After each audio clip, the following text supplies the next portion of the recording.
இப்போ நம்ம சிம்ம ராசிக்கு இந்த பிப்ரவரி மாதம் எப்படி இருக்கும் அப்படிங்கிறத பார்க்க போகிறோம்.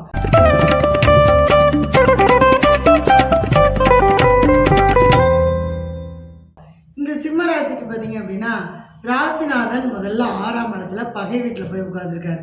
அப்போ என்னன்னா இந்த மாத ஆரம்பத்தில், அதாவது பிப்ரவரி மாத ஆரம்பத்தில் ஒரு முதல் அந்த 15 நாட்களுக்கு பார்த்தீங்க அப்படின்னா கொஞ்சம் நம்ம எதை செஞ்சாலுமே ஏதாவது ஒரு பிரச்சனை வந்துக்கிட்டே இருக்கும். அதே மாதிரி கடன் சுமைகள் இந்த மாதத்தில் அதிகரிக்கும். நம்மளா ஒரு வேலையாட்களோ அல்லது வேலை செய்யக்கூடிய இடத்துலையோ அல்லது வேலை மூலமாகவோ நம்மளுக்கு ஒரு பணி சுமைகளை அந்த இடத்துல கொடுத்து நமக்கு ஒரு மன கஷ்டத்தை கண்டிப்பாக கொடுக்குற மாதிரி இருக்கும். சரிங்களா?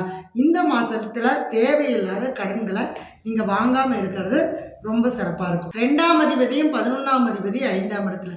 இப்போ நல்ல பணம் அப்படிங்கிறது வரும். ஆனால் எவ்வளோ பணம் வந்தாலும் அந்த பணம் நம்மக்கிட்ட தங்காது. பணம் செலவாயிட்டே இருக்கும். ஏன்னா 5ஆம் இடம் இல்லையா? அப்போ எவ்வளோ வந்தாலுமே ஒரு சுப செலவுகளாக போயிட்டுருக்கும். ஒரு குழந்தைகளுக்கோ அல்லது நம்மள வீட்டில் இருக்கக்கூடியவங்களுக்கோ ஏதோ ஒரு விதத்தில் நம்ம ஒரு குலதெய்வ வழிபாடு நம்ம பிரார்த்தனை வச்சுருக்கோம். இது மாதிரியான விஷயங்களுக்கு நமக்கு இந்த மாதத்தில் இந்த பணம் அப்படிங்கிறது செலவாயிடும். அடுத்தது உங்கள் ராசிக்கு 11ஆம் அதிபதி புதன் தான். அவர் 5ஆம் இடத்துல இருக்கிறனால காதல் வெற்றி அடையும். ஏன்னா இந்த பிப்ரவரி மாதமே என்ன அப்படின்னா இந்த காதலுக்கு உண்டான மாதம் அப்படின்னு சொல்லுவாங்க. இந்த சிம்மராசிக்காரர்களுக்கு காதல் அப்படிங்கிற ஒரு விஷயம் கைகூடும். மனம் மகிழ்ச்சியாக இருக்கும். அதே மாதிரி நீங்கள் செய்யக்கூடிய விஷயங்கள், நீங்கள் செய்யக்கூடிய எண்ணங்கள், நீங்கள் நினைக்கக்கூடிய விஷயங்கள் எல்லாமே மிக அற்புதமான முறையில் உங்களுக்கு கைகூடி வரும். ஆனால் உங்களுடைய ராசிநாதன் மட்டும் 6ஆம் இடத்துல இருக்கிறனால போராடி கிடைக்கக்கூடிய வெற்றி.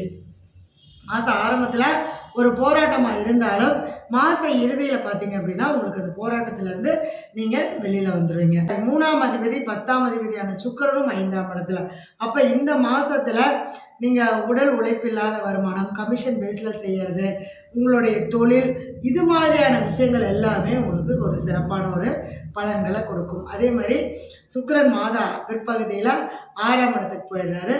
அப்போ என்னென்னா இன்னுமே நம்மளுடைய தொழில் மூலமாக கிடைக்கக்கூடிய ஒரு மதிப்பு, மரியாதை, அந்தஸ்து, நமக்கு வேலை நல்லா இருக்கிறது, வேலை மூலமாக மாற்றம் உருவாகிறது, அல்லது வேலை செய்யக்கூடிய வேலையில் ஒரு இடமாற்றமோ அல்லது ஒரு பதவி உயர்வோ, இது சார்ந்த விஷயங்கள் உங்களுக்கு மிகச்சிறப்பாக நடக்கும். சரிங்களா?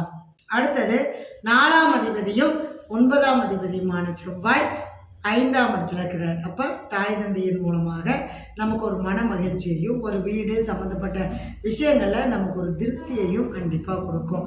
இப்போ நீங்கள் ஏதாவது வீடு வாங்கணும் அப்படின்னா கண்டிப்பாக வாங்கலாம். ஏன்னா 4ஆம் அதிபதி 5ஆம் இடத்துல இருக்கும்போது அந்த வீடு உங்களுக்கு ஒரு மகிழ்ச்சிகரமான ஒரு சந்தோஷமான ஒரு விஷயமா அமையும்.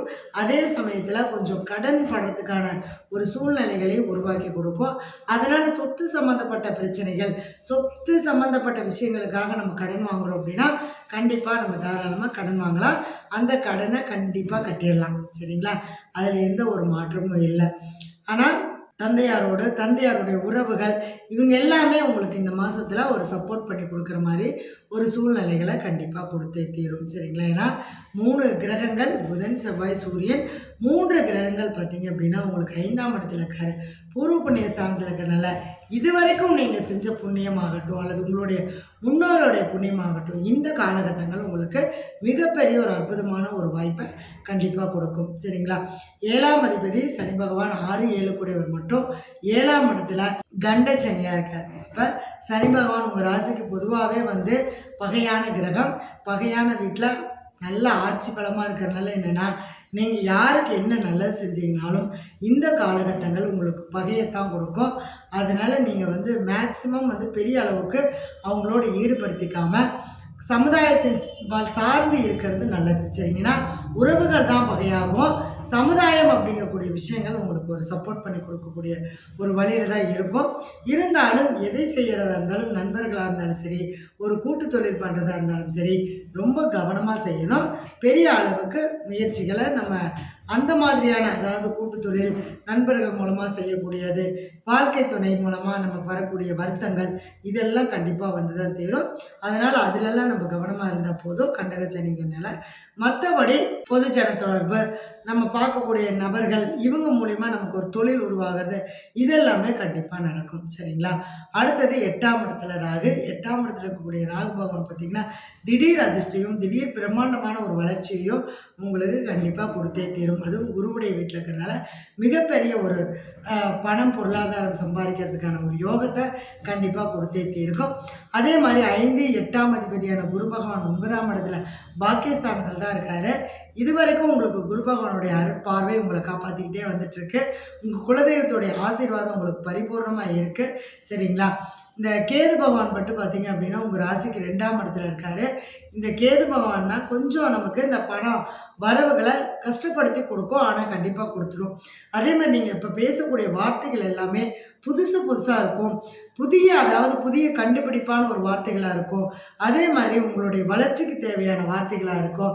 அதே மாதிரி ஞானமோடு கூடிய வார்த்தைகளாக இருக்கும். என்னடா நம்ம இப்படி பேசவே இல்லையே அப்படிங்கிற ஒரு ஆச்சரியத்தையும் ஒரு சந்தோஷத்தையும் கொடுக்கக்கூடிய வார்த்தைகளாக தான் இந்த காலகட்டங்களில் உங்களுக்கு உருவாக்கி வரும். சரிங்களா? 12ஆம் அதிபதி 2ஆம் இடத்துல. அப்போ என்னென்னா உங்களுக்கு எப்பவுமே விரயங்கள் இருந்துக்கிட்டே தான் இருக்கும். அது 12ஆம் அதிபதி சந்திரனாக இருக்கிறதுனால சீக்கிரமாக அதாவது ஒரு விஷயத்த எதை நினச்சாலும் உடனே நமக்கு நடத்தி முடிச்சிடணும், செஞ்சிடணும் அப்படிங்கக்கூடிய ஒரு விஷயத்த உங்களுக்கு மைண்டு சிந்தனை இருந்துக்கிட்டே இருக்கும். அது எல்லாமே உங்களுக்கு மாறிடும். நீங்கள் இந்த மாதத்தில் வழிபடக்கூடிய விஷயம் என்னென்னா உங்களுடைய முன்னோர்களுடைய வழிபாடு மட்டும்தான். உங்களுடைய குலதெய்வத்தையும் உங்களுடைய முன்னோர்களையும் வழிபாடு பண்ணி தை மாதம் வரக்கூடிய அமாவாசையில் உங்களுடைய முன்னோர்களுக்கு ஒரு திதி தர்ப்பணங்கள் கொடுத்து ஒரு ஆதரவற்ற முதியோர் ஆசிரமத்துக்கோ அல்லது முதியோர்களுக்கோ அன்னதானம் செஞ்சுட்டு வந்தீங்க அப்படின்னா நிச்சயமாக உங்களுடைய வாழ்க்கையில் இந்த மாதத்தில் ஏற்படக்கூடிய பிரச்சனைங்க உங்களை காப்பாற்றிக்கலாம். அதே மாதிரி இதெல்லாம் பொதுவான பலன்கள் தான். அவங்களுடைய ஜாதகத்தில் தசாபதிகளுக்கு தகுந்த மாதிரி பலன்கள் மாறுபடும். நம்பிக்கையோடு செய்யுங்க, நல்லதே நடக்கும். நன்றி, வணக்கம், வாழ்க வளமுடன்.